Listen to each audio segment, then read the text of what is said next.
தந்தை, மகன், தூய ஆவியின் பெயராலே ஆமென். எண்ணிக்கை 21:8. கொள்ளிவாய் பாம்பொன்றை செய்து அதை ஒரு கம்பத்தில் பொறுத்து கடிக்கப்பட்டோரில் இதை பார்க்கிற ஒவ்வொருவனும் பிழைப்பான். அன்பார்ந்தவர்களே, ஆண்டவர் மோசேவிடம் கொள்ளிவாய் பாம்பொன்றை செய்து அன்று இஸ்ரவேலர்கள் தாங்கள் செய்த பாவத்தின் பொருட்டு தண்டிக்கப்பட்டிருந்தார்கள். அவர்கள் அந்த தண்டனைக்கு மருந்தாக அவர்களுக்கு பாம்பு ஒன்று செய்யப்பட்டு அது கம்பத்தில் பொருத்தப்படுகிறது. யாரெல்லாம் அதை உற்று பார்க்கிறார்களோ அவர்கள் பிழைத்துக் கொள்ளுகிறார்கள். அன்பார்ந்தவர்களே, இஸ்ரவேலர்கள் தாங்கள் செய்த பாவத்தின் பொருட்டு அவர்கள் தண்டிக்கப்படுகிறார்கள். ஆனால் அந்த தண்டனையிலிருந்து ஆண்டவரால் அவர்களுக்கு விடுதலை கொடுக்கப்படுகிறது. ஆண்டவரால் அவர்களுக்கு விடுதலை கொடுக்கப்படுகிறது. இன்று நம் எல்லோரும் கூட எப்படியான நிலையில் இருக்கிறோம்?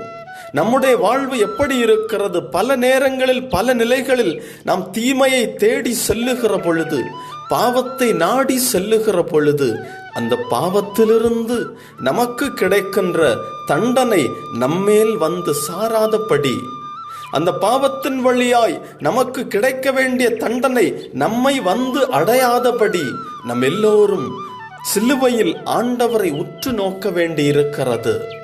சிலுவையில் ஆண்டவரை உற்று நோக்குகின்ற பொழுது அந்த பாவம் அது வந்து நம்மை தண்டிப்பதில்லை. பாவத்திற்கான தண்டனையை ஆண்டவர் இயேசு சிலுவையிலே ஏற்றுக்கொள்ளக்கூடியவராக இருக்கிறார். யாரெல்லாம் ஆண்டவரை பாவத்தோடு வந்து நின்று சிலுவையிலே ஆண்டவரை உற்று பார்க்கிறார்களோ அவர்களின் வாழ்வை ஆண்டவர் தண்டனையிலிருந்து விடுவிக்க கூடியவராக இருக்கிறார். அவர்களுக்கு திருச்சிலுவையின் வழியாக, உயர்த்தப்பட்ட சிலுவையின் வழியாக மீட்பினை கொடுக்கக்கூடியவராக இருக்கிறார். நம் வாழ்வை அர்ப்பணிப்போம். ஜெபம். ஆண்டவரே, எனக்காக சிலுவையை நீர் ஏற்றிருக்கிறீர். என்னுடைய பாவ நிலையை மறைப்பதற்கென்று நீர் சிலுவையில் தொங்கி இருக்கிறீர். ஆண்டவரே, உம்மை உற்று பார்க்கின்ற பொழுது, உம்மை ஏறிட்டு பார்க்கின்ற பொழுது என்னுடைய பாவ நிலைகளையெல்லாம் நான் களைந்து விடுகிறேன். பாவத்திலிருந்து மன்னிப்பை பெற்றுக்கொள்ளுகிறேன்.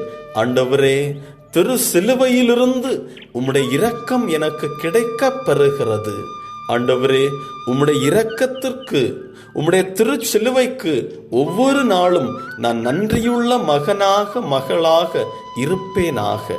என் வாழ்வை உமக்கு அர்ப்பணிக்கிறேன். ஆமென்.